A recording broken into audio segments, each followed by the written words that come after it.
Well, as the country struggles with an invasion of desert locusts, insect scientists have called on the government to work with the affected counties to identify potential breeding grounds in order to stop the breeding of locusts. The scientists say the whole country is at risk of invasion because the rains have provided the perfect conditions.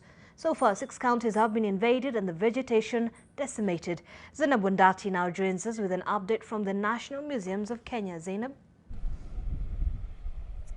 Well, thank you, Zainab Ismail. As you've rightly said there, the rains are indeed providing the perfect breeding ground for this desert locust. And these scientists say that the more it rains, for a desert locust to breed, for any kind of locust to breed, it requires wet soil because the anatomy of the insect is very soft. Therefore, it needs some kind of soft ground in order to lay its eggs. And the females lay their eggs directly into the ground, and they can't do that if the ground is not wet. So the more it is raining in the country, the wetter the ground gets, and therefore the perfect the conditions are for these insects to lay their eggs. So what these scientists want is for the government, therefore, to work with these counties and identify the wettest parts of those counties, and then find those conditions that that are perfect for these insects to breed, and then spray those areas in order to discourage these insects from breeding. And in the past few weeks, we've seen videos doing the rounds on social media of police officers whistling away the insects